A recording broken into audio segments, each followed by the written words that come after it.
Welcome back to the second part of Get Off Defence. Conflict. Conflict comes in many forms. Typically, physical conflict is easier to identify. However, there are also verbal and mental conflicts which are much more difficult to see. A target is a target, no matter the conflict, assuming that the conflict isn't sponsored by them and that they are at the receiving end. So what I thought would be a good way to start is to lay down 3 rules of physical self-defence, then to consider how we can apply them in other areas of our lives. The first rule of physical self-defence is distance. The person who controls the distance controls the fight. For example, an attacker cannot hit you unless they can get close enough. Of course, this changes if they have some form of projectile, but in normal circumstances, if they can't get close enough, they can't touch you.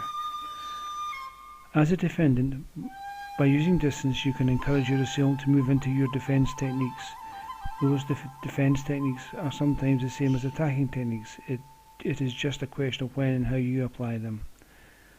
The second rule is timing. Picture this. You are the defendant and you're exercising use of distance, making your attacker dance to your tune. You then spoil your initiative by picking the wrong time to catch them with the technique. They see you starting the technique, thereby allowing them to change their attack or become defensive. Timing, therefore, is very important. The third rule is technique. You have expertly controlled the distance and timed your defence accordingly, and then you apply the wrong technique, or at best an inefficient technique for the circumstances you find yourself in. Can you think of the greatest advantage you have when someone attacks you?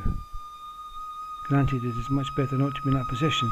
Nevertheless, if it happens, the great advantage is surprise. You no doubt will be experiencing it as the situation unfolds. However, your assailant, whether it be a physical, verbal or mental attack, would not do so if for a moment they thought that they would come off worst. Therefore, in a defence situation, you are reacting to a set of circumstances out with your control. Your reaction time can redress this imbalance and wrest initiative away from your assailant before they get the chance to adapt or react to your response. In karate, there are lots of different techniques which cover most conceivable situations. Virtually without exception, every technique is capable of being a finishing technique. That is, ensuring your opponent or assailant cannot continue if the technique is performed correctly. The theory, therefore, is that you should only need to hit someone once to incapacitate them. In real life, both with karate and self-defence, verbal and physical, one has always to be prepared to continue and move fluidly between one technique and the next, each capable of stopping your assailant, but seamlessly moving from one technique to another when necessary. Flexibility and adaptability are essential at all times. However, this doesn't happen naturally when one commences training for the first time. It does require diligent practice and constructive self-criticism to master the skills and make them your own. The warning which applies to the above and to all new learning, irrespective of what it is not to give up and to learn by your mistakes, realizing that mistakes are what lead to the eventual mastering of your discipline. If you don't make mistakes, the chances are you are not making the requisite effort. Each mistake is another rung on the ladder to success. In order to master everything, you must first master yourself. So in this vein, who exactly are you? Is this how you choose or wish to be? If not, how do you change? Without knowing who you are or who you wish to be, how can you then implement life-changing processes that will not have a solid base to function from? I believe in very simple terms that we each have 3 main areas or strengths to our being. They are spirit, mind and body. In theory, the spirit should control the mind and the mind controls the body. When all 3 work together properly, we are in harmony within ourselves. However, in life, very often they work as 3 separate entities. Let's start with the spirit. Firstly, this has nothing to do with religion or religious beliefs. We each have an energy that emanates from us. If we are in harmony within, then this can be a very positive energy. Some people can see the personal energies of others. Most of us sense it, although we may not always be aware of it. The best example of this is of two people exactly the same size and build. On looking at them, do you sense that they are exactly the same in every way? Normally, no. One of them you feel is not to be trifled with, whereas the other you may feel is soft. Outwardly they may look the same, however this is where the resemblance ends. If we can replicate that projected sense of I am not a person to be trifled with, even if it is not true, as long as potential troublemakers believe it is so, they are more likely to avoid you. So how do we achieve this? Mind. I use the word mind as opposed to brain, which is different from the best analogy I can use is that of the computer. It has different memories. There's the storage memory, the hard disk, and it has its random access memory to run the programs. On their own, they are just inanimate objects. However, when you run the program, magical things, whether uninitiated, start to happen. Your brain is like the RAM. It is your mind that drives it. I am not a computer expert, neither am I an expert in the human brain or mind. I am giving you my view on how it applies to you and how you can make it work in your favour. The mind does not have big muscles to scare people off, nor does it necessarily mean you have to be super intelligent to use it properly. However, the mind can deceive the body, probably in much the same way that a hypnotist can. A typical example is when a hypnotised person eats an onion and believes it is an apple. Some people use positive affirmations, conditioning their mind to change their attitude. There is another way, and that is to pretend that you're an actor. The mind tells the body, I am not a person to be trifled with. When the body believes it, your posture will change, the way your energies are projected will change, and people will view you differently as long as you are in character. Remember, if the other person believes you act, then to them you are who you appear to be. The question then is, what if someone tests me? Well, in a verbal situation, hopefully you will be better equipped when you have listened to get off DeFence. In a physical situation, the safer way is for it never to be put to the test. If it looks as if it may be, leave as quickly as possible to safety. The physical self-defense situation is a different area altogether.